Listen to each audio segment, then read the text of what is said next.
Good evening, friends. Welcome once again to the pediatric PG clinic from Sion Hospital and Lokmanya Tilak Medical College. We thank Telcure for their educational grant to make this program possible. Dr. Medha. Good evening, everybody. So my first case, my patient Chaya, a 6-month-old girl, second by birth order, born of non-consanguineous marriage, Hindu by religion, Koli by community, a resident of and hailing from Koli, brought by parents, with chief complaints of cough, cold and fever lasting for 3 to 4 days, 15 days back, and also hurried breathing noticed by the mother since birth. Child was apparently well till 15 days ago when she presented with cough, wet type, non-spasmodic, with no postural or diurnal variation associated with post-tussive vomiting. Also associated with cold in the form of runny nose with whitish mucoid discharge, relieved partially with medications. Symptoms have resolved since admission 15 days back. Fever lasting for 3 to 4 days, 15 days ago, high-grade intermittent, relieving with medication with no diurnal variation. However, child being lethargic and sick in the interfebrile period. Fever has subsided currently since the past 12 days. Also, on inquiry, mother gives history of increase in the rate and depth of respiration noticed since birth, which had worsened 2 days prior to admission, that was 15 days back, for which she has received some oral medication and some form of nebulization which temporarily relieved her symptoms. Also associated with inability to feed longer than 2 to 3 minutes at a stretch, noticed by the mother since about 1 month of age, where she also gives history of suck-rest-suck cycle and associated with forehead sweating while feeding. Also, the mother gives history of recurrent episodes of cough, cold, fever, first episode occurring at about 1.5 months of age. However, all of them have been treated on outpatient basis, not requiring admission. And the frequency of such episodes of cough, cold, fever is once in every 2 to 3 weeks. On inquiry, there is history of failure to gain weight as per other children of her age noticed by the mother. Also, there is history of noticing excessive precordial activity by the mother since birth. However, there is no history of cyanosis, no history of noticing excessive pallor, no history of swelling of feet, decreased urine output or pain abdomen, no history of ear discharge, altered sensorium, seizures or vomiting, no history of joint swelling, rash, painful joint, no history of COX or COX contact. Antenatal history, the mother was registered, immunized, supplemented and investigated in the antenatal period. There is no history of fever during any time during the antenatal period. She has received regular antenatal checkup and antenatal ultrasonographies were done, which were apparently told to be normal. The child was born at term in a hospital. It was a full-term normal delivery, birth weight of 2.4 kilograms. Baby cried immediately after birth and there was no history of NICU stay and the child was breastfed immediately. Developmentally, the child is appropriate for her age. Gross motor, she can roll over and she can temporarily sit with support. Fine motor wise, she tends to reach out to objects. She coos and babbles and she temporarily localizes and obeys small commands. Immunization, the child is immunized till 3.5 months of age. However, no special vaccinations have been given. Dietary history wise, the child was exclusively breastfed till 5 months of age and complementary feeding was started in the form of cow's milk in 1:1 dilution, about 3 to 4 times a day, 100 ml of milk. On inquiry as to why complementary feeding was started early, she says the child couldn't suck well at breast, for which they had to start Vati spoon feeds, and so cow's milk was started at 5 months of age. However, it was in a very dilute proportion, dilution of 1:1. Family history wise, the father is a farmer, studied up to 10th standard, earning 10,000 rupees. They have 2 issues. The elder sibling is 10-year-old and is healthy, and they hail from a lower socioeconomic status. Okay, so what do you make out of the presenting history? How old is the baby now? Now currently 6 months old. So how will you all analyze the present episode? Cough for 15 days, fever for first 3-4 days.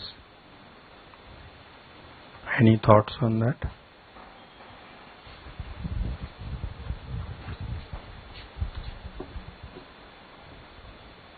So this time the patient is present with fever, cough, cold and increased respiratory activity, which has been there multiple times in the past. I noticed at very early age, 1.5 months of life, associated with forehead sweating and successive cycle. So see, what I am saying is, if we look at the whole history, complete history, which is given very nicely, then it is very obvious what we are dealing with, right? So we'll come to that some few minutes later. I'm saying, if we were to only look at this episode of a 6-month-old baby coming with fever for first 3-4 days, then cough as she described for 15 days, and that fever she said was high and baby was sick, all that, how would you think of that episode? Then we'll go back to the whole history, and that's very obvious that that's a cardiac It's case. an infective episode which can be upper or lower respiratory both. This time. Only this episode we consider. And this has there's a result that within 3 to 4 days it has the patient has become asymptomatic. So mostly upper respiratory tract involvement this time. So respiratory tract and LRT I would have taken a bit longer time for this patient to. Okay. So first thought is that this is an infection, then you have to decide upper or lower. Now, you said that because it recovered, the fever recovered in 3-4 days, you think it may be upper respiratory. Maybe. So tell me, what will favor upper respiratory, what else, and what will favor lower respiratory? She said the cough was wet. So wet cough is what? It will tell the Lower respiratory. But respiratory increased respiratory activity is not symptomatically much more increased respiratory than in case of lower respiratory tract infection. Sorry, come again. In case of a lower respiratory tract infection, the increased respiratory activity would have been much more significant. Likely. But would you get increased respiratory activity in upper respiratory? It is less likely to. Less likely or never? No. So which are the exceptions where upper respiratory may give you some increased rate? Diphtheria can cause a croup. So upper respiratory obstruction. What else? Very good.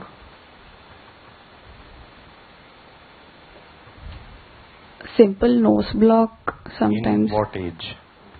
In So paraneonatal, newborn 1 to 2 to 3 months of age, when simple nose block associated with noisy breathing and increased respiratory rate. Yeah, fine. So here again there is an offshoot, but there is one important lesson. Even in upper respiratory blocks, the degree of tachypnea is limited. And in fact, it's the other way around. If you have a highly tachypnic child with a upper respiratory obstruction, it's a very dangerous situation. So for example, a croup may not have a respiratory rate more than 40, and it could be dangerous if it is more than that. So upper respiratory obstruction is not too much of tachypnea. Right? Okay, so that was, so we were discussing upper or lower. So what else? Regarding chest retractions and in drawing, which if mother has noticed, points towards the lower respiratory tract. Would a 6-month-old get upper respiratory infection? Can get. When will it get? Any situation? So there has to be a family contact, no? And also, see, upper and lower we divide, but how do you separate out viral and bacterial infections? What are the differences between generally a viral infection and generally a bacterial infection? The duration of fever and how well the child is when the child is not febrile, how is the child feeding, and the degree of fever and the degree of other associated symptoms. Okay, all these are attributes of the fever. What else? Yeah? The nature of the cough, if it is with expectoration or without expectoration. Okay. Anything else? The duration of the cough would also probably give us a clue if it is, or if it has worsened, then it could probably be a viral with a superimposed bacterial later. Okay, The which? nature of the, if it is a barking type of cough, then that would probably give us a direction. Okay. So I was talking of general attributes. So is a viral infection localized or generalized? Generalized. So generalized. So it's difficult that a 6-month-old will have just a localized upper respiratory. Not, I wouldn't say difficult, but uncommon that a 6-month-old would have a localized upper respiratory infection. Can have, but with contact with a family member, short illness is fine. Okay, but here there are many pointers to it being lower respiratory. The next question was, which infections the cough remains for 15 days after the fever? So normally whatever infections, even if it's a lower respiratory infection, what should be the timetable? What should get better first, what should get better next, and what is the timetable? Fever gets better, and then cough takes time. So, Takes time means how long? So let me ask you, forget this 6-month-old, you've seen a pneumonia, a lobar pneumonia getting better. So when will the cough get better? Oh, Take the mic, please. It can last for a week also after the fever is settled. And when does it start? When the pneumonia is in dissolving phase. Very good. So not in the first 1 or 2 days. In this child, was the cough there in the beginning? it was there in the Right from the beginning. So how does that come into your analysis? Upper respiratory involvement, pharynx and involved will be prior rather than pneumonia. Okay.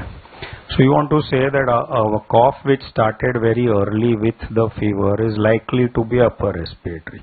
But then there are many points here which are against upper respiratory. That cough, upper respiratory cough, would go on for 15 days after the fever in a 6-month-old. So in any small child, when the cough goes on for a long time, what do you call it as?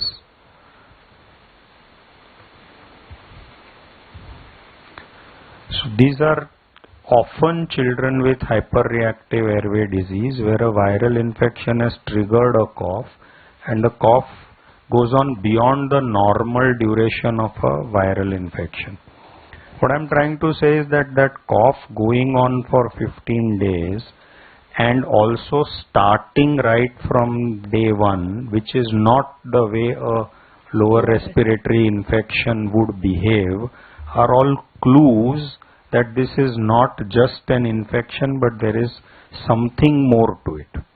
Whether that something more to it is hyperreactive airway or something else is one issue, and if it is hyperreactive airway, what is the cause of the hyperreactive airway, whether it's just atopy or whether it's something else like a GER or a heart disease or whatever, that's the other issue.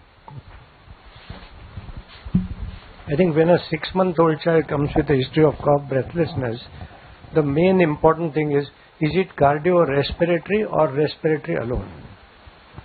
After all, every cardiac disease is cardiorespiratory. So respiratory component is common to a respiratory disorder as well as a cardiac disorder. So how do you differentiate a cardiorespiratory from respiratory alone? That is the first thing, and that picks up the anatomy to begin with, whether it's a respiratory tract or a cardiovascular thing. Now what's the difference? Cardiorespiratory problems at 6 months are generally chronic and not acute. Okay. Even if you don't get the past history, you get the history of child not doing well, feeding difficulties, something, not having grown well. acute cardiac condition at 6 months of age are rare. So let's say that cardiorespiratory conditions at 6 months are generally chronic. So you ask for a past history, etc. On the other hand, could a respiratory condition be chronic? Respiratory conditions which are chronic do not cause severe cough and breathlessness together. It could be a cough alone, chronic, yes. It could be a gradually worsening breathlessness, yes. But not such acute episodes. So you need to discuss, if it's an acute respiratory problem, the child is always better, normal prior to this. So 6-month-old child who is exclusively breastfed suddenly gets fever, cold, cough, viral infection. The story is, till now he was absolutely alright. So let's make a difference largely. Respiratory at 6 months are acute, cardiorespiratory at 6 months are chronic. Now there are exceptions. Which are the chronic respiratory problems at 6 months of age? Okay. But none of them cause cough and breathlessness together. For example, if it's an aspiration syndrome, he's coughing all the time. He's not breathless. If he's got a congenital malformation like, say, the lobar emphysema, congenital lobar emphysema, he's gradually getting breathless. He's not coughing.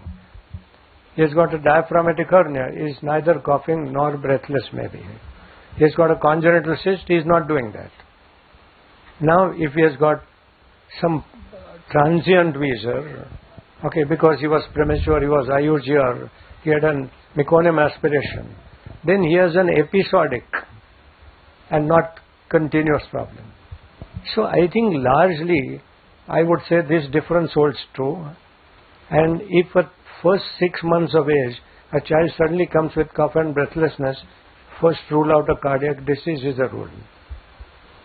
So I think first analyze whether it's a cardiorespiratory or a cardiac. And this is cardiac. Now having said cardiac, you just keep in mind, could it be an acquired cardiac disease? Okay. So which can be at 6 months an acquired cardiac disease? Not presenting like this.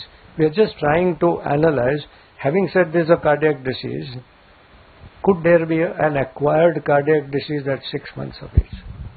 Just to make you think more. This doesn't fit in at all.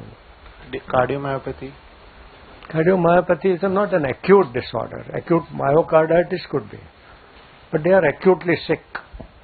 That's acute. Would anything else is a heart disease we must keep in mind? Kawasaki. Okay, we'll just keep in mind that. Okay, he has got a tachycardia. He may not have murmur, he may not have cardiac element, but he certainly is tachycardic, showing you there is something going wrong there. Of course, there are many other things. Could 6-month-old be hypertensive and therefore a cardiac disease? So what could be the cause of a 6-month-old having hypertension and he presents you with a cardiac disease? Renal. Renal. Okay. And which renal? Nephritis? 6 months? Congenital vascular. Excellent. Renal artery stenosis, for example. So, when you say it's a cardiac and not cardiorespiratory, you start looking at whether it's an acquired heart disease at this age. Of course, the story would not be chronic. There's no past history. So, this is congenital. Now, cyanotic or acyanotic? Acyanotic, why?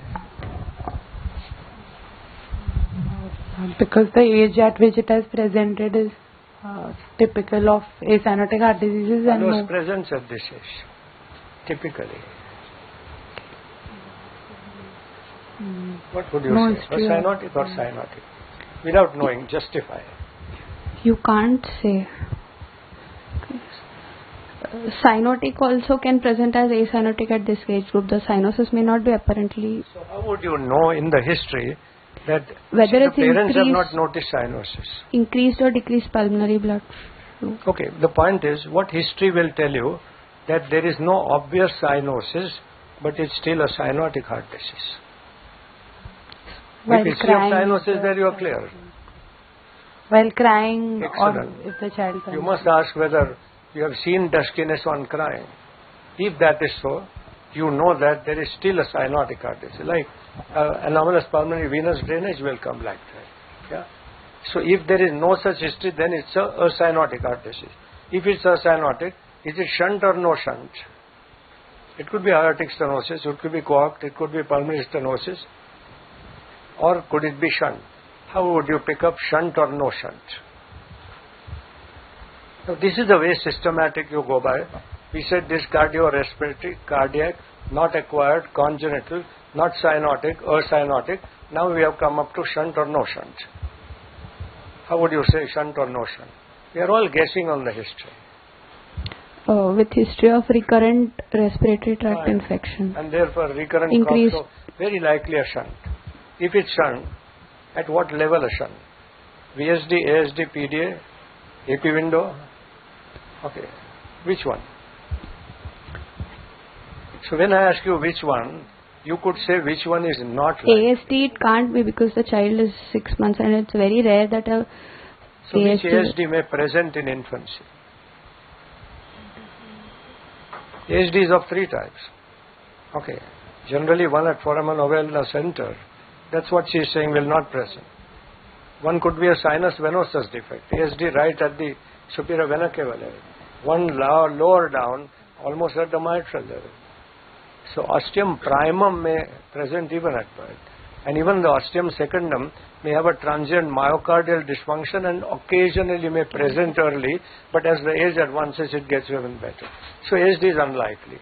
So this is the way you will go by. You said cyanosis, one point sir said, suppose it is, which cyanotic group cannot be ruled out? We said cyanotic heart disease is 3 groups. What are the 3 groups? You've done this many times in the past, no? So 3 groups of cyanotic heart disease.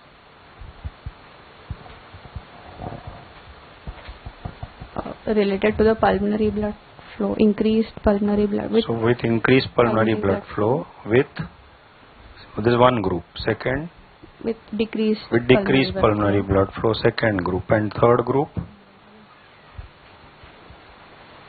parallel circulations. Okay. Give me one example of each. Decreased is TOF. Decreased is TOF. Transposition of great vessels can be increased.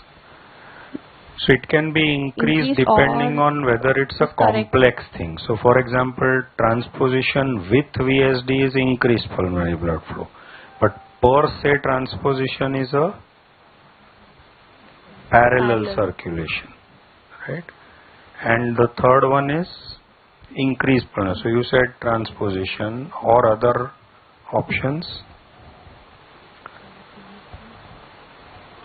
So wherever, so there are 2 arteries, one artery instead of 2, so truncus, 1 ventricle instead of 2, so single ventricle. Okay. Why are we discussing this? In this child, can it be low cyanotic with decreased pulmonary blood flow in this child? There is history of recurrent. Very good. So there is history of increased pulmonary blood flow, so that group is out. And can it be? Yeah. The child has grown till 6 months, so unlikely that a truncus would have presented much earlier. And with grown means you said that this child is the deficient in calories, all that. So we don't know exactly whether this child has grown or not. But okay. Are you saying grown or lived without an intervention? Lived without an intervention. Lived without an intervention. And can it be parallel circulation? Like TGA group, just TGA? Why not? You're right, but tell us why not. No, it can't be. Tell us why not. So presentation will be earlier. Presentation is very early with Cyanosis. Deep cyanosis. So that group is also out. So you're left with the group with increased pulmonary blood flow, cyanosis with increased pulmonary blood flow. This group can present with cardiac failure and cyanosis. And this child does have history of increased pulmonary blood flow. So at the most, if we are going to be surprised, it's going to be one of that group. Otherwise, it is acyanotic, right? Okay. So sir said ASD is not likely. So now between VSD, PDA, can we debate, or we don't know, we'll go for examination?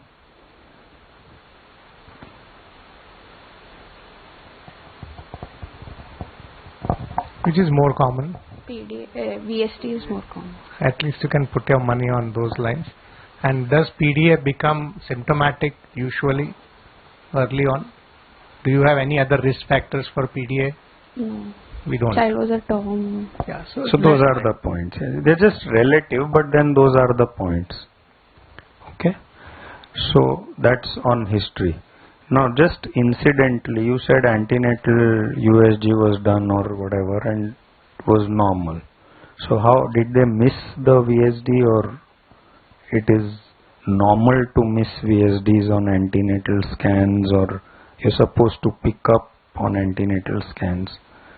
We do anomaly scans, no? So It's not. anybody? So it is normal to It is normal to? miss in early gestation. So anomaly scans are done to pick up very big issues. So such things are not necessarily meant to be picked up always, right? Okay.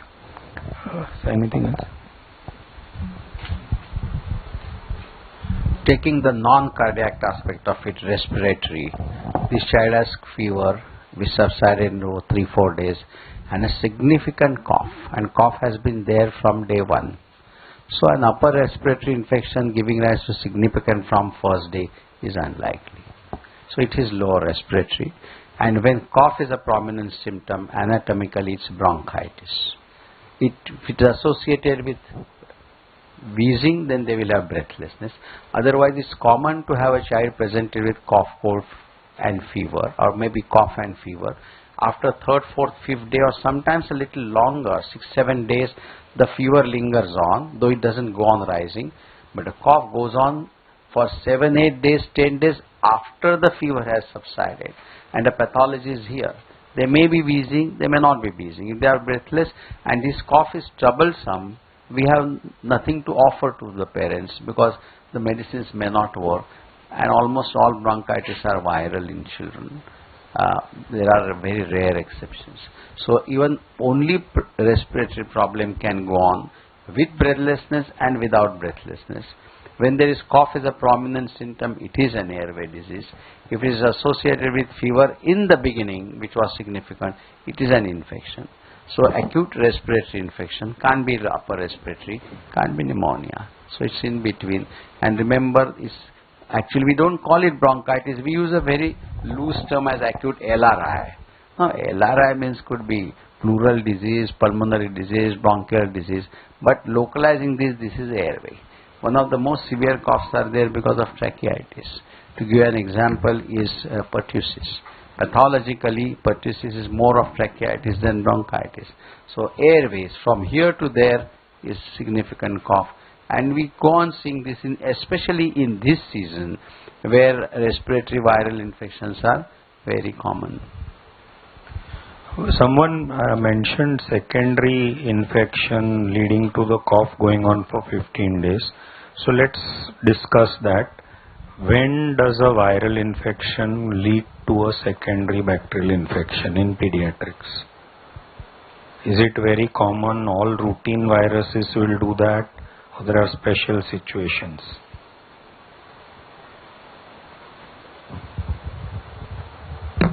Abnormal host, like when the patient's immunocompromised, is there some reason for the patient to be immunocompromised, then secondary infection is more likely? So that's one situation, abnormal host. So malnourished, immunocompromised, whatever. What are the other situations where you can get secondary bacterial infections?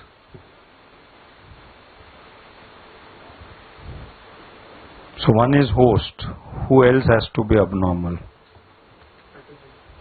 Organism.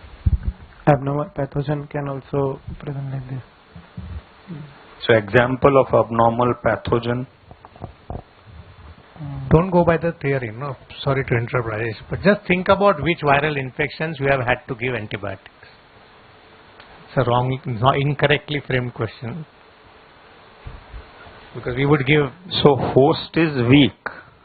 Pathogen has to be Stronger. extra strong. So which are the extra strong viruses?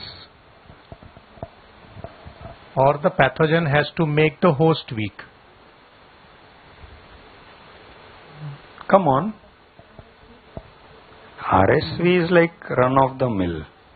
So RSV, why I am bringing this up is because at the end we want to convey that unlike adult thinking, see in adults everyone gets an antibiotic for a viral infection because they think that he'll get a secondary bacterial infection. Now I don't know whether that's true or not. Because, maybe because they don't think. Yeah. But in pediatrics that does not happen. It happens only in selected situations which you can count on your fingertips. So barring those situations you don't give. Which viral infections have you got for treatment of pneumonia? I'm giving you a direct now clue. He started with a viral infection. He had fever, cold, cough. He came out with a rash all over. And you said, yes, this is typically a viral infection. And then the fever worsened, he got breathless, and you said, oh, you have a secondary bacterial infection. Post-measles. Measles. And why is that? Measles is an immunosuppressing virus. That's what they say. Name another virus common, which also is immunosuppressive. Influenza can spread, but not immunosuppress. Which is another one, very common. Varicella. Excellent. So these two infections cause a secondary bacterial infection, or they cause a dormant bacterial infection to manifest. Which dormant bacterial infection? Tuberculosis. So chickenpox and measles. So one you said host, one you said agent. Any other situations? The whole host is not abnormal, but something in the host is abnormal. Structural malformations like Ineffective ciliary clearance, like in cystic fibrosis. So cystic fibrosis, ineffective ciliary clearance, or any obstructive disease. So obstructions in the pulmonary system, in the urinary tract, these are all secondary bacterial infections. So these are select situations. No, but I mean, at least for the UTI point of view, you're not thinking about a viral secondary bacteria. Yeah, not viral and even secondary. For cystic fibrosis, sir can correct, but you don't land up with an increased viral infection, I mean, a viral getting converted to bacterial. They are more prone to getting bacterial infection because of poor ciliary clearance or whatever other factors which are there. Wherever there is stasis, there is likely to be an infection. So in bronchiectasis, for example, they have primary viral infection. They are the ones because there is stasis. If there is clearance, there will be no infection. Like for example, simple example of nasolacrimal duct being blocked. Okay, it is going to get infected because there is no drainage and it accumulates in the sac there. But if you prevent the accumulation, there is no infection. Okay. Sir, can congenital lobar emphysema can have these kind of features of the infection? Congenital lobar emphysema has no pooling of secretion nor excessive secretion. What is congenital lobar emphysema? The inspiration gets the air in that lobe, but the expiration does not get the air out of that lobe. So it goes on slowly enlarging. As it slowly goes on enlarging, typically a left lower lobe, it also compresses the other lobe. So it also, left upper lobe, so it compresses the left lower lobe. And both the lobes then stop functioning, so there is a slowly progressive tachypnea. There is no cough. The cough is an airway disease. So congenital lobar emphysema is an airway obstruction to that segment. So there is no secretions, nor cough, nor stasis, nor infection. But not so in a congenital cyst. Congenital cyst is in communication with the bronchus. It has a likelihood of a stasis of secretions. It is likely to be coming with pneumonia, and you miss congenital cyst in the background of pneumonia. Pneumonia gets well. Cyst remains. So my question is, unrelated to this, should every pneumonia have a repeat chest X-ray? To be sure that this is not an infected congenital cyst. Otherwise you would miss it. So do you think every pneumonia should have a repeat chest X-ray? Every meningitis should have a repeat CSF? No. No. No. Sir is saying repeat means at the end of the treatment to prove it's cleared. That's right. So only those caused by gram-negative organisms require a repeat CSF at the end of 3 weeks of treatment. And if it's caused by gram-positive then? So meningitis you want repeat CSF. The answer is, if meningitis patient gets better, symptomatically, he may not have cured his infection. CSF is a must. And what do you want to see on CSF? A rule of 50. Less than 50 cells, less than 50 proteins, and more than 50 sugar. At the end of a conventional 2 weeks or 10 days treatment. It is a must. Child looks alright, infection is not fully controlled, and you need to confirm it. In a pneumonia, normally you don't need to, because chances of a cyst coming with pneumonia is rare. So if he comes second time, you will always repeat it. Also, sir, the way the child recovers, means suppose a pneumonia recovers as anticipated, would that be a good enough reason? I think even a congenital cyst with pneumonia will also recover. Okay. And he will be left behind with a thing. So now second time he comes with a pneumonia, when will you repeat an X-ray? I treated, same lobe, second pneumonia. Now I am sure there is a congenital malformation. I have treated with antibiotic, he recovered as expected. When should you repeat a chest X-ray? 10 days or 10 days? Okay, so my question put other way around is, how long does a radiological change take place to get normal? yeah. That's the question. 3 weeks. Maybe 4 to 6 weeks. So don't be in a hurry to do an X-ray change. 4 to 6 weeks. Sir, one situation where I may think of repeating an X-ray after pneumonia, I'm just thinking aloud, I may not have seen many, is atypical distribution of pneumonia. Now, you require pneumonia to be there restricted to a lobe or a segment, but something which anatomically doesn't fit in, or round pneumonia or some weird shadow or something, then you think that this is not the one which is the run of the mill, and there also I would consider that I may have to repeat it. WHO recommendation of first pneumonia is not to repeat an X-ray. As sir said, recurrent pneumonia or persistent pneumonia. Persistent pneumonia, of course, unless you do a repeat X-ray, you won't know it's persistent, unless the child is not responding. So, for our take-home is first pneumonias, no repeat X-ray. Recurrent pneumonia by definition is 2 or more pneumonias. But a small point is, persistent pneumonia should not be misdiagnosed by taking an X-ray too soon in an illness. Yeah, that's what sir. Then you will unnecessarily diagnose it as. In which recurrent pneumonia you may not again follow the same repeat chest X-ray, etc. I got a recurrent pneumonia, and I would say no, I will go the same way as I did first. I will treat and forget. But I would do some other tests. Aspiration pneumonias. I'll work up for GERD and all. Why should it recur, etc.? It recurs, I know the cause. So my point is, recurrent pneumonia in the same lobe needs the local cause. But suppose the next time pneumonia is on the other lobe, then what test would you do? You get my point? First time right-sided, next time left-sided. It's recurrent pneumonia. Which test would you do? Immunodeficiency workup. Workup the child for There is immunodeficiency. some general cause and not the local cause. That's Okay, shall we examine this baby?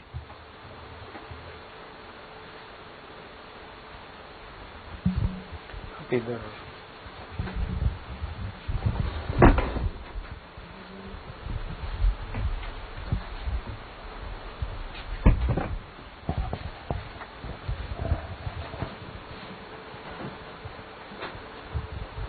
Come, anyone volunteers to exam? Come.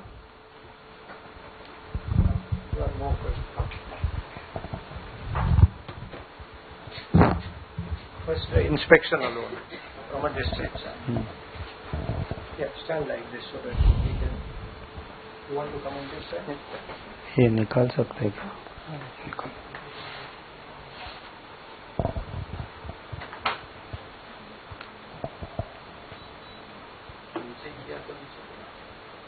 राणर में. अच्छा हाँ, खाली. Go on talking as you see. So the child appears to be undernourished as per age, 6 months. She's 6 months. She looks quite small as compared to that. She looks pale also as, from quite distance also.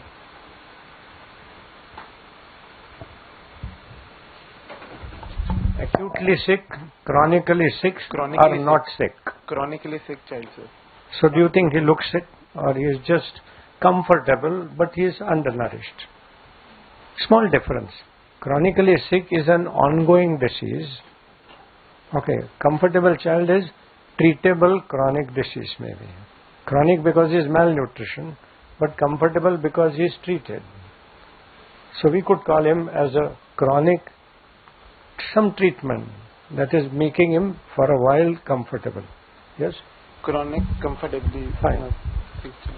So now we are looking at a chronic disease which is temporarily comfortable but has caused malnutrition. So does chronic kidney disease looks comfortable? Does a chronic liver disease looks comfortable? So we start looking at what kind of diseases. Now you go further. So the child looks interested Hold in close. surroundings. The child looks interested in surroundings. Otherwise, on inspection, the chest, there is intercostal and subcostal. There are some depression is there. Tachypnea is there. It's saying a prolonged pathology which can be there in child respiratory wise. Although there is no So, precaution one sec. there. So, one you mentioned tachypnea. What tells you there is a prolonged pathology? The subcostal depression, the So you'd call it Harrison sulcus. So that will tell you there is prolonged dyspnea in this child. Okay. Then the precordium does not look any, does not show any bulge, so it's just a symmetrical. Otherwise, precordium, what else would you comment on? hyperdynamic precordium can be seen So in this patient. pulsations, or can you see any Yes, sir. obvious? Obviously, almost 1 to 2 centimeter below the left nipple is evidently visible. What else would you look for in general examination for this? We are suspecting a cardiac problem, shunt. So general examination, what else would you look for? Anybody else? On inspection, cyanosis, clubbing, Signs of infection. edema. Any rash, any signs of infective endocarditis? Yes. Actually, those signs of infective endocarditis, those rash and all are very, very rare. So, shouldn't talk about those. What else? Dysmorphic features, very important. Yeah? Okay. There is some flat nasal bridge which is there. This is a cute kid. Please don't say it's dysmorphic. Very No, cute, otherwise- smiling kid. So again, I think Tushar has made this point many times. So small doubtful variations of normal, don't bring in dysmorphism. Comment on it only when you are really, it's very obvious then. Unless you found on examination other features of trisomy and then you want to show it on your observation, that part is fine, it's accepted. Okay, good. So that's general examination. Now specific. Meanwhile, you tell us the anthropometry. The child weighs 4.8 kilograms, that is less than -3 standard deviations for her age. Length is 62 centimeter between -2 to -3 standard deviation.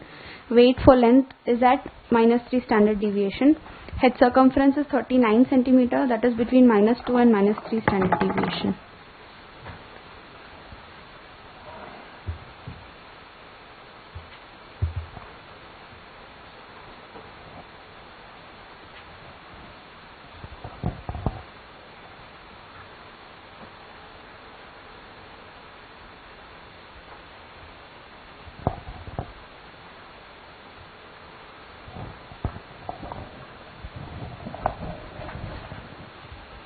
What was the birth weight? 2.4 kilograms.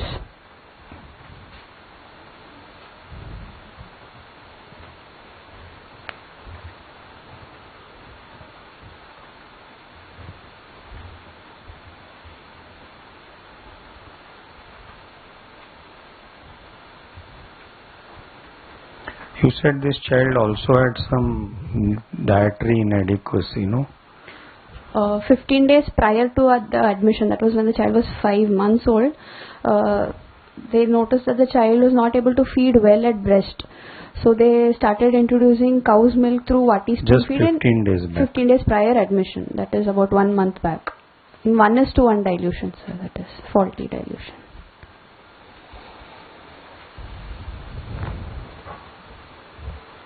The hyperdynamic chest can be seen in this child.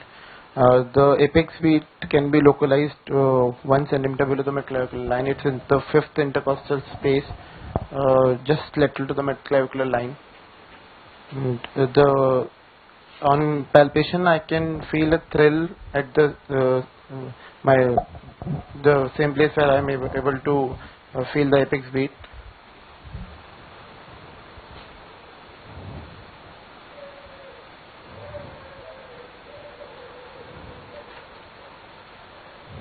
Is kind of radiating over the chest. It is not just localized. I'd like to go ahead with the auscultation.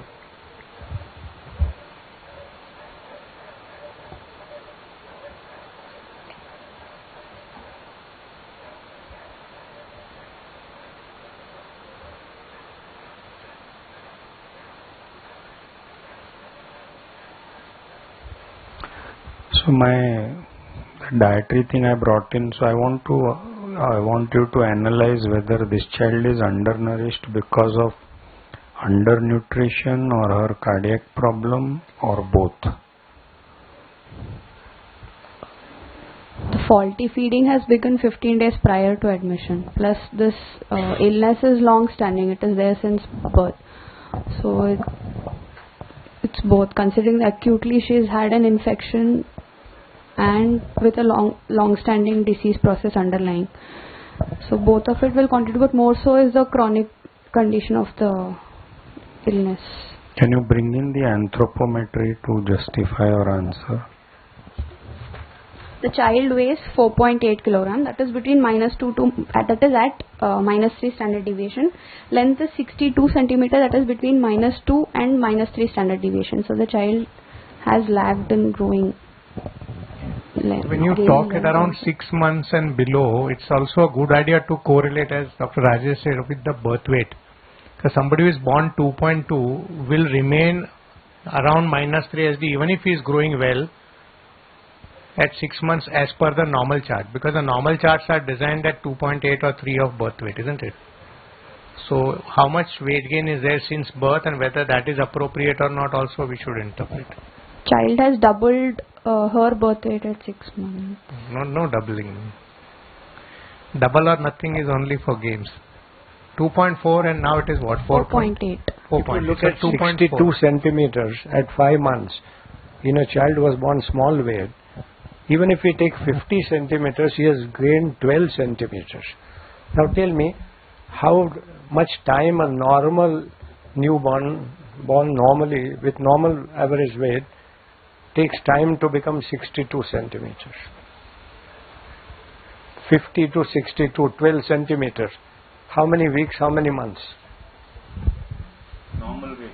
Normal baby. Then we will say this. Come on, this is simple. 5 to 6 months. 4 to 6. 5. So maybe 5 months. Okay.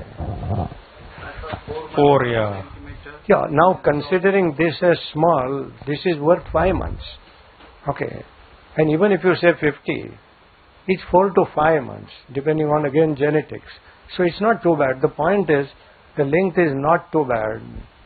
The weight is much worse, which could be a factor of a low birth weight itself, maybe compounded by the rest of the things. Yeah.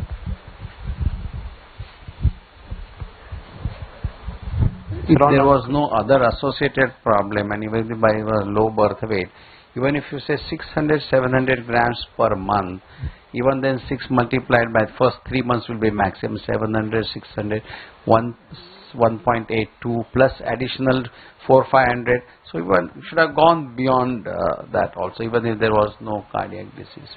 So you can see how much do they gain. If there is no associated problem, then the smaller the child, the more is the gain in weight also. They will gain much more than 600 grams.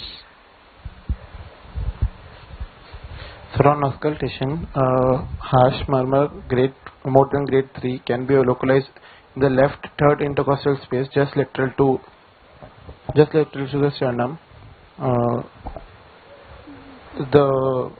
Otherwise, there is no other murmur which can be appreciated in the child. Any diastolic murmur? No, sir, I cannot. So mention that. No diastolic I murmur. cannot appreciate it. Okay, so no diastolic murmur. Is it important? Depends What on the difference flow. does it make? The more the flow, the mid diastolic murmur will come up.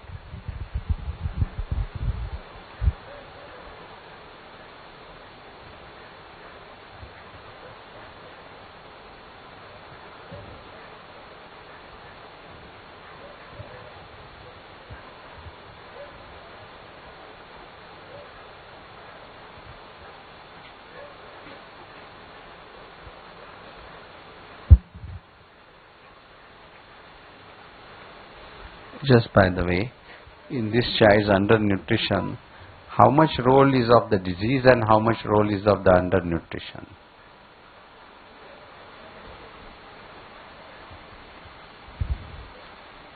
Both are operative.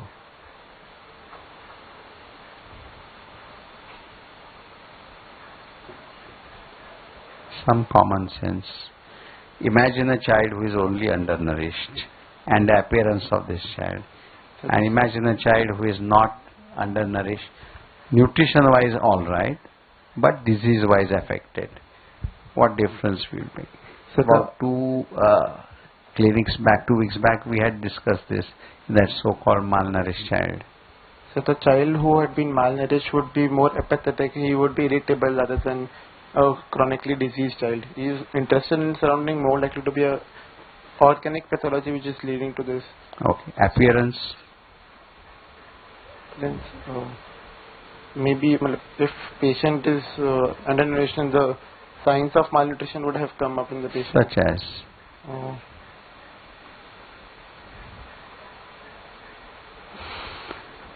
Last time we made up our mind to say that if the subcutaneous tissue or subcutaneous fat is reasonably maintained in this particular child, then the element of PEM, nutritional, is not as much as the disease.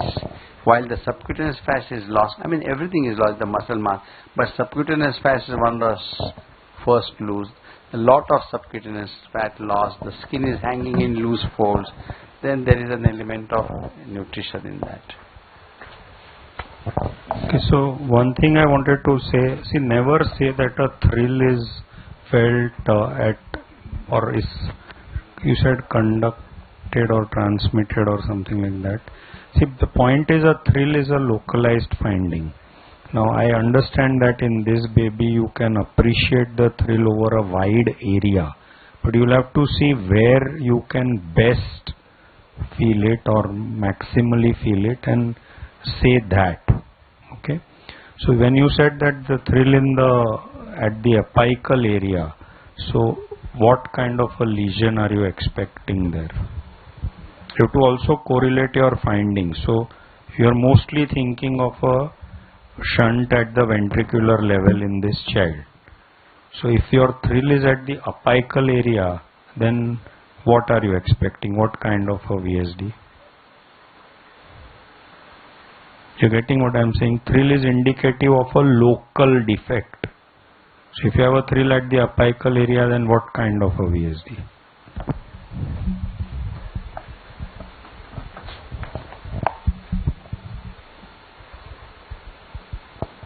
Means I am saying that it's very unlikely that you'll have a thrill at the apical area, because apical area, that means the defect is in the muscle or in the interventricular septum close to the apex. That's very odd.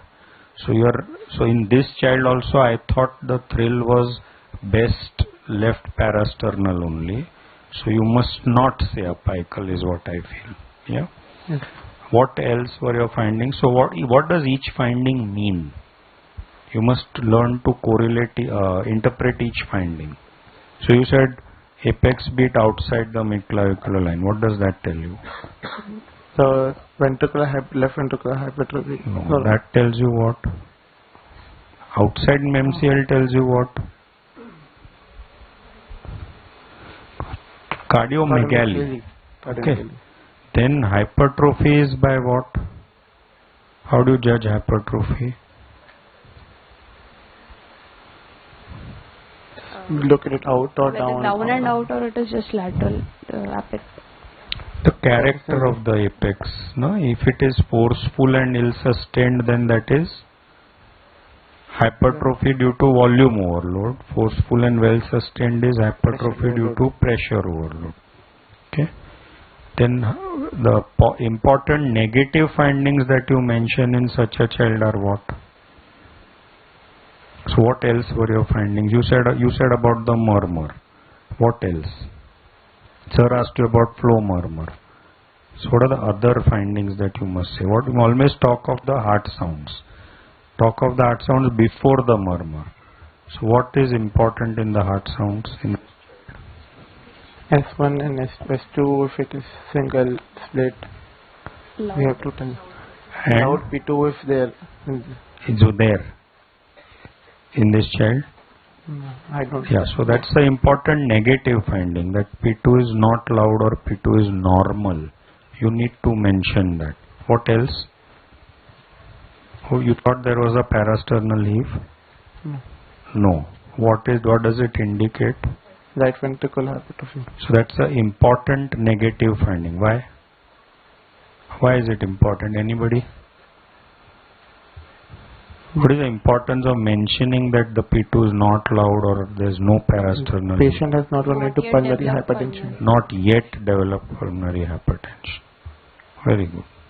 So what's your overall analysis and diagnosis? Acyanotic congenital heart disease with left to right shunt, with increased pulmonary blood flow, with currently no signs of congestive cardiac failure in sinus rhythm, with anemia, with failure to thrive. Is it small, medium or large shunt?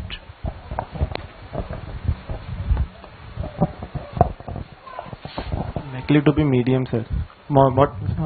Not large, because the murmur is quite well appreciated. Large, the murmur will be less and hypertension will develop early. The pulmonary hypertension is still not developed in the patient, and the murmur is quite well appreciated. I thought the manifestations have come very early, so it must be a large shunt. Large shunt manifestation are early. Small and medium manifestations come late.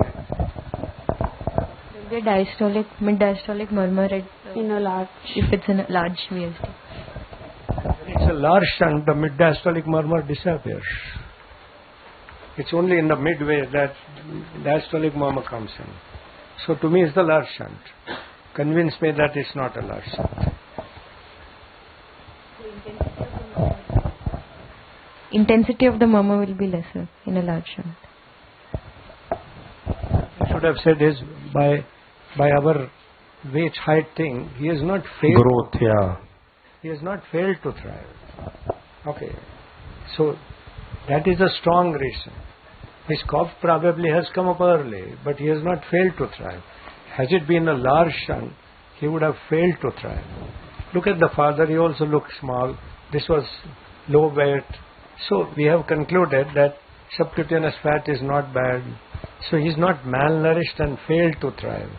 Had it been a large shunt plus all that. Also try to talk about the extent of the systolic murmur. Okay. Larger the extent, likely to be that you have a small or a large. How does it make a difference in terms of extent of the murmur?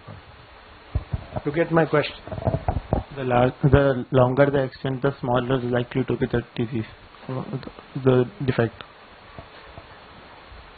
If the flow is across throughout systole, as against if both the ventricles have nearly the same, so the severe most defect may not have a murmur at all, because there is nothing going across.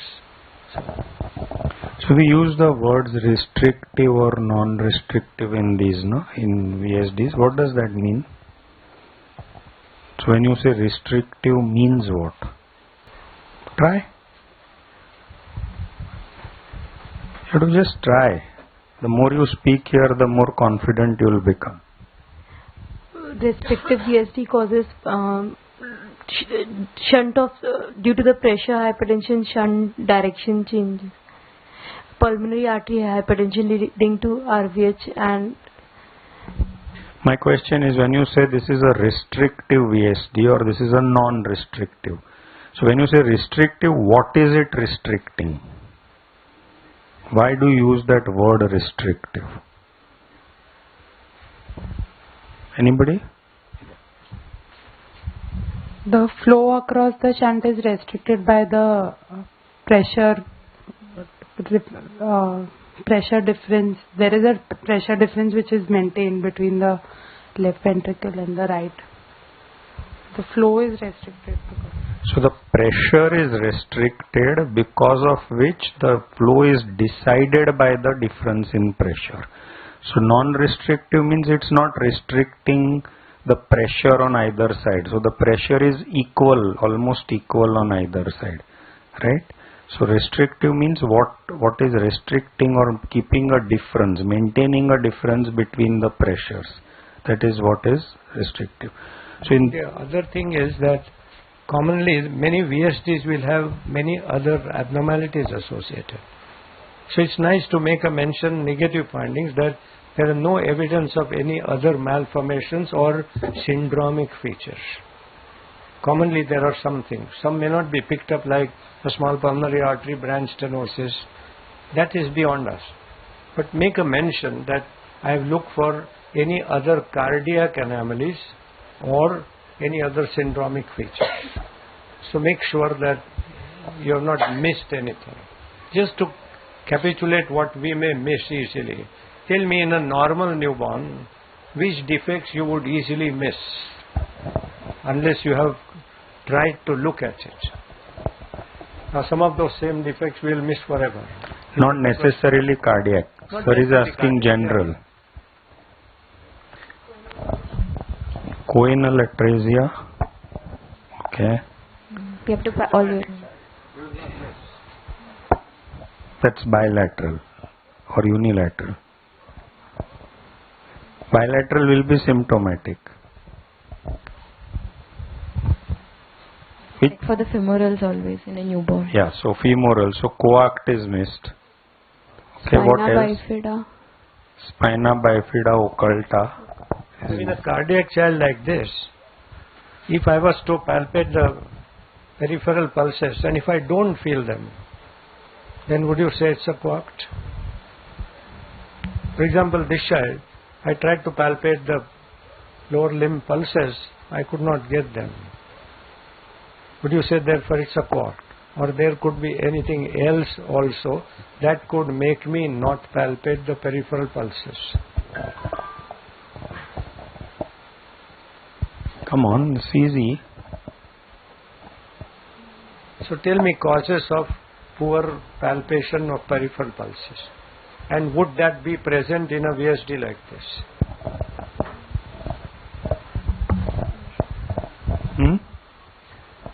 Mida?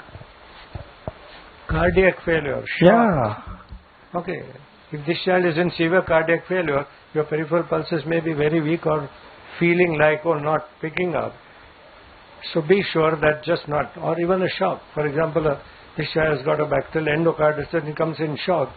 You will say peripheral. So how will you differentiate then that this is not due to cardiac failure or this is not due to coag on a clinical examination? Blood pressure. Blood pressure or something different. Recordable. I'm not recording the pulse. Capillary refill time, not really.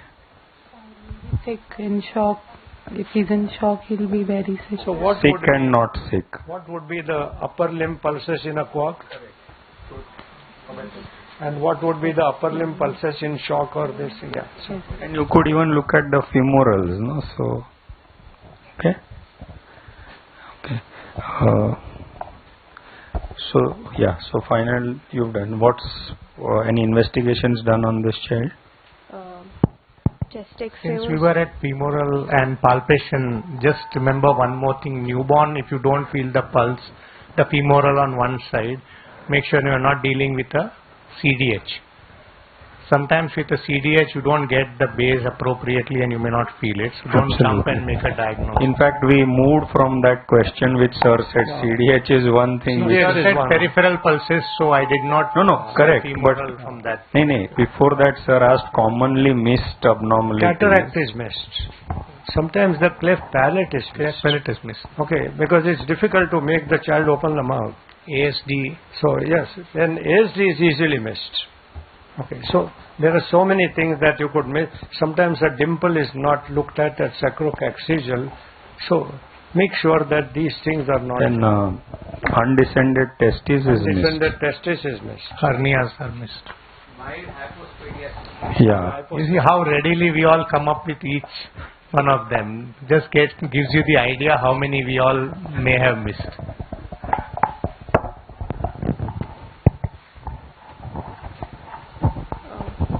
Baseline investigations were done. Chest X-ray was done. So can we read the X-ray? This is a well-exposed chest X-ray. AP view with increased vascular markings noted on the right hilar region. Lateral CP angles are clear. Cardiothoracic ratio. So you said cardiomegaly is maybe borderline, I would say, in this child. Then you want to comment on any particular ventricles or anything as evident on the thing. Whether the cardiac silhouette is on the right side. Anything can you see? So all that tells you about different chambers of the heart, no? So not seen.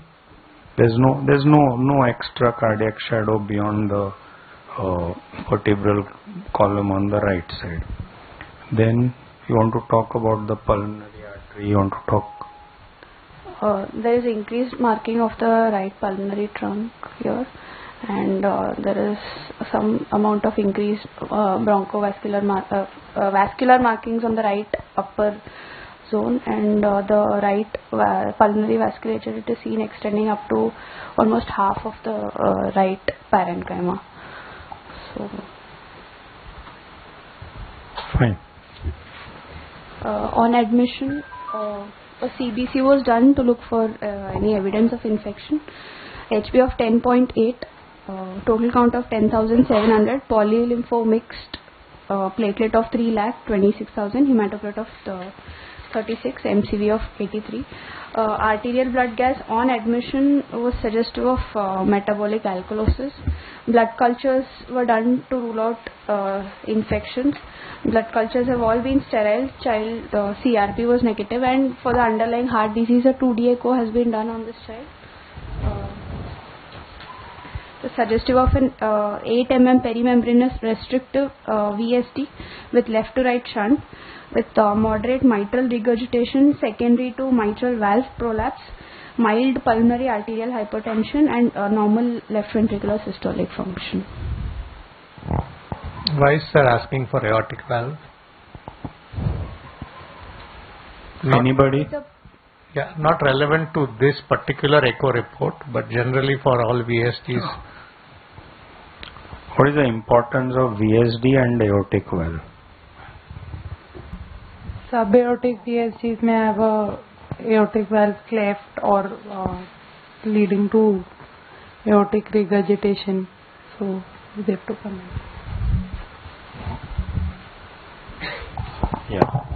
So in this child, often there may be a collapse of one of the cusps of the aortic valve, number one, and that may even restrict the VSD flow. The VSD is large, but the cusp is collapsing. That may restrict the airflow. So aortic valve is, in fact, pulmonary regurgitation associated is relatively less common. Aortic regurgitation. No, this particular has pulmonary. I'm sorry. No, this child has mitral. Mitral is less common. Aortic is more common. So now again, in fact, this mitral, I mean, I didn't think of it, but this is very important. If you will see this child, like he said, the thrills seem to be everywhere. Now, normally a VSD thrill is not everywhere over the precordium. So possibly there are two different thrills. The parasternal thrill is of the VSD and the thrill at the apex is of the mitral regurg. I didn't think of that, but I was quite surprised that I could feel the thrill everywhere, and both are systolic, so it's difficult to separate them out as two different thrills. But Rajesh, generally mitral valve prolapse would not give a thrill. That's how I would think. Agreed, but So if you see this child, Tushar, it's a huge area of a thrill. I agree. I'm just saying this child, when you say huge area, I understand for a bigger child, but this child huge area is this much. So whether we can call it really localized or not. It's really a small child, 4 kg baby. I don't know whether we can, at least I don't think I can differentiate thrill from here to here, whether it's different or No, we can't differentiate, obviously. I was just wondering. I'm just trying to say that whether mitral valve prolapse could be attributed to give a thrill, and I would not associate that. Okay. How will you manage this child? Since this child presented early and presented with signs of congestive cardiac failure, corrective surgery should be done at the earliest after ruling out infective endocarditis, after we have a diagnosis of infective endocarditis. You are ruled out. No, your two cultures are sterile and echo is not showing. Correct. First we'll start the child on anti-failure medication and then look for the response, and definitive surgery has to be planned since the child presented with. So don't VSDs close on their own? Moderate VSD is unlikely that it will go into closure. You said this is restrictive, no? But it's 8 millimeter VSD. It's perimembranous VSD, so it's not likely.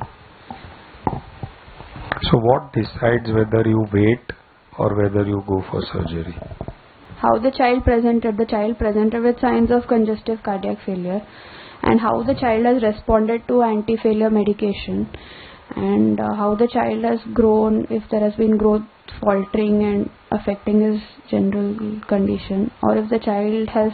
Good, you're right. So what I'm saying is, we know that VSDs can reduce in size and some of them do close. But muscular VSDs are known to close, but this is a perimembranous. Now that we know it's a perimembranous and it is an 8 mm VSD, most likely it will require a surgery. So what I was trying to say is that how do you possibly judge whether you can wait for it over a period of time, or so what will happen if you operate late? Is what I'm trying to say. Pulmonary hypertension will set in, so we wouldn't want that. Correct. So pulmonary hypertension, which is caused by increased pulmonary blood flow. So if the child is responding well to your medical management, then you may wait and follow up and see what is happening. But if you have any indication just now itself that there is a lot of pulmonary blood flow, which in this child we discussed, clinically we are talking of the murmur and all that, those are the indications which will tell you whether you don't wait or you wait. So I think what has been said is that two more issues. How long do you think can VSD close down, beyond which you will say it will never close down? Same thing about ASD. ASD also occasionally may close down. So what is the time limit beyond which you will say it will never close down? That is one question. And you have a small VSD which has never closed down. Now you know it is never going to close down. Child is otherwise all right. Are you going to operate on him or not?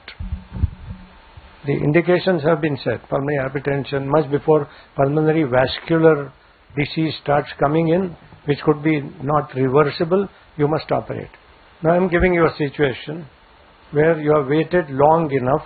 Now you know beyond this age VSD will never close. It's a small VSD.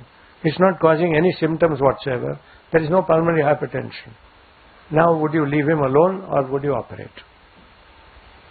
You get two questions clearly. Make some statement. How long would you wait? When would you expect closure? At about 1.5 to 2 years, I would like to say I would like to intervene if the VSD is not closed by itself. ASD you can wait up to 2 years maximum. ASDs generally don't close and you may wait till 2 years, not beyond that. VSD could be even 3 or 4 years. But beyond that, if it has not closed, then it is unlikely to close naturally. Now you have a situation where a symptomatic child has gone beyond that and he is not going to close. Would you leave him alone because he is happy? He plays, he is active, he takes part in marathon, he is so normal. But he has got a small VSD. Would you operate on him now? He is fit and fine. Or would you say don't worry? We can wait up to 7 years and then after that this plan operation. So you should operate a symptomatic VSD? Yes. Why? I think we should operate because a small VSD can be a site of infection, infective endocarditis, and the small, if it is having shunt, then it will slowly develop hypertension, pulmonary hypertension if it is not there right now. I think in order to maintain the adequate flow, the ventricle is really working more than normal. So there is a chance of an aortic valve damage over time. And occasionally you may end up with needing a valve replacement. So you don't want to take any chances at all. If it has not closed till 4 years of age, you take an optimum time. There is no urgency, but you must close down. That's the answer. Right? I have a 22-year-old girl who has a very small VSD. She's doing well. Yeah, the aortic valve is good. Everything is good. But there is a chance of an aortic valve replacement required. Or maybe infective endocarditis is infective endocarditis is not a major issue. But otherwise, one could still safely wait in this particular. The point is, if aortic valve gets damaged, then you have a big surgical procedure of valve replacement. On the other hand, closure of VSD is such a innocuous surgery. That is the reason. So when we agree to disagree, you can go back for your exams, read Indian Pediatric Consensus Statement on Timing of Congenital Heart Management. Okay, it's a very nice article. Go back and read. I can't remember everything what has been written, but very clear-cut guideline on ASD, VSD, PDA management is there. Thanks.